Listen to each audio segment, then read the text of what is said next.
అమ్మాయికి చెడ్డ పేరు రావాలి. ప్రతి తల్లి ఎవరైనా కూతురు తప్పు చేస్తే పనులు పెట్టుకుని చూసుకుంటుంది.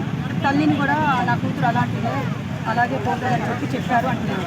అది ఎంతవరకు నిజమో నేను వినలేదు, కానీ నేను చెప్పాను. ఒకవేళ నిజం చెప్పింది వాళ్ళమ్మ అంటే వాళ్ళమ్మని కూడా ఈడ్చిచ్చుకుంటాను, ఆ అమ్మాయి అమ్మని కూడా. అంతవరకు అయితే నేను చెప్పగలను. దేవుడు దయచేసి అమ్మాయికి ఏం కాకూడదు, అమ్మాయి ధైర్యంగా ఉండాలి.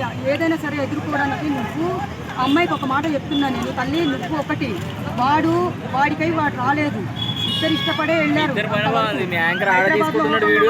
వేములవాడ హోటల్లో పట్టుపడ్డారంటే మీరు ఎంత దూరం వెళ్ళి కలుసుకున్నారు అక్కడ. ఎన్నో రాత్రులు మీరు ఎంజాయ్ చేసే ఉంటారు, ఇదైతే ఫిక్స్ నేను చెప్తున్నాను. కానీ నువ్వు ధైర్యంగా ఎదుర్కొని వాళ్ళిద్దరి మీద కేసు పెట్టే అధికారం నీకు ఉంది. కేసు పెట్టి వాళ్ళకిద్దరికి శిక్ష చేయించని నేను కోరుకుంటున్నాను. మాధురి రాత్రుడు వీళ్ళిద్దరు అసలు ఏం చేశారో అర్థం కాలేదు. ఒక్క రాత్రిలో జాము రాత్రిలో ఏం చేస్తారో అర్థం కాలేదు. ఒక్కసారికి ఒక పెను తుఫాన్ వచ్చింది.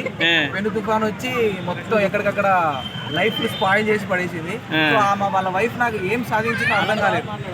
ఎందుకంటే ఆమెకు అంటిల్గా ఏం దక్కలేదు. ఎందుకంటే మళ్ళీ లాస్ట్కి అన్నీ జరిగినాయి, ఇంత చేసినావు, గోళం చేసినావు, మళ్ళీ నా మొగుడు మంచోడు అంటారు. నీ మొగుడు నువ్వు మంచోడు అన్నా కూడా నీ మొగుడే ఇది నా పరువు తీసింది, నా జీవితం నాశనం చేసింది నా పిల్లం అని దాని జీవితం నాశనం చేసింది, నా జీవితం నాశనం చేసిందని అంటిల్గా తిట్టుకుంటడం, కొట్టడం, ఇంకా ఏమైనా చేయడమే తప్ప అంతకు మించి ఏం సాధించలేదు. ఏమో అలాంటప్పుడు పెట్టినా తప్పే. అలాంటిది నీ మొగుడు మంచోడు అంటారు, నాకు మొగుడు కావాలంటాను, అన్ని కావాలంటాను, సోషల్ మీడియాలో పెట్టినావు.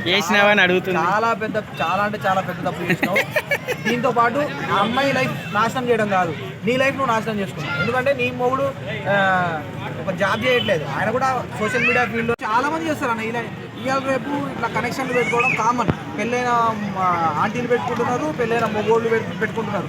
కాకపోతే ఒక సోషల్ మీడియాలో ఫేమ్ ఉందని చెప్పేసి ఆమె తొక్కడం అయితే కరెక్ట్ కాదు. Thank you.